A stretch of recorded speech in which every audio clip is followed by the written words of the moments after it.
আসসালামু আলাইকুম। যে যেখান থেকে দেখছেন সকলের প্রতি আন্তরিক অভিনন্দন ও শুভেচ্ছা জ্ঞাপন করছি। আপনারা জানেন আমি দীর্ঘদিন যাবৎ বাংলাদেশের কৃষকদের সামাজিক মর্যাদা নিশ্চিত করার লক্ষ্যে 8 জানুয়ারি জাতীয় কৃষক দিবসের দাবিতে 2016 সাল থেকে একটানা 10টি কৃষক দিবস করে আসছি এবং রাষ্ট্রের কর্তা ব্যক্তিদের কাছে আমাদের দাবি মানববন্ধন এবং স্মারকলিপি জমা দেওয়ার পরেও আমাদের কাঙ্ক্ষিত যে ফসল সেটা কৃষকদের করে এখনও আসেনি। তারই ধারাবাহিকতায় 2026 সালে 8ই জানুয়ারি 11তম কৃষক দিবস উদযাপনের লক্ষ্যে আমাদের প্রস্তুতি চলছে। আপনাদের সার্বিক সহযোগিতা সমর্থনের মাধ্যমে আমরা 11তম কৃষক দিবস পালন করতে যাব। যে যেখান থেকে পারে আমাদের দেশের 3,30,00,000 কৃষকদের পাশে থাকেন। এদেশের কৃষক উন্নতি হলে, এদের কৃষকদের সামাজিক মর্যাদা নিশ্চিত হলে আমি সন্তান হিসেবে, আমি কৃষকের ভাই হিসেবে আমি নিজেকে গর্ববোধ করতে পারবো।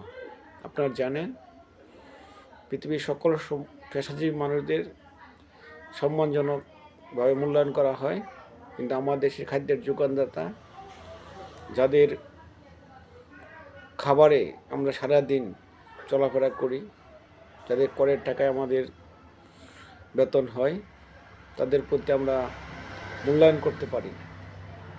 পৃথিবীর অনেক দেশ তাদের কৃষকদের সম্মানিত করে আজকে উন্নত থেকে উন্নত দেশে রূপান্তর হয়েছে, উন্নয়নশীল থেকে উন্নত দেশে রূপান্তরিত হচ্ছে। আপনারা জানেন যে আমেরিকা, চীন তারাও কৃষক দিবস পালন করে। ভারতীয় দেশের 3টি দেশের মধ্যে পাকিস্তান, ভারত কৃষক দিবস পালন করে, শুধুমাত্র বাংলাদেশ কৃষক দিবস পালন করে না।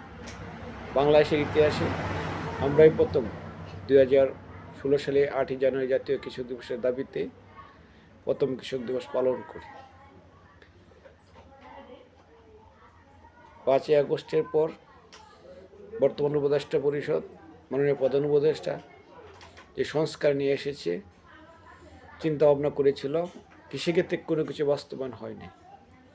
আর কৃষকদের যে সামাজিক মর্যাদা, কৃষকদের অধিকার, কৃষকদের যে বঞ্চনা, বৈষম্যর কোনো কমতি পরিলক্ষিত হয়নি, বরং বেড়েছে। আপনারা জানেন সারের জন্য কৃষকরা অনেক সময় পুলিশের মার খাচ্ছে, প্রতিবাদ করার মতো কোনো মানুষ নেই।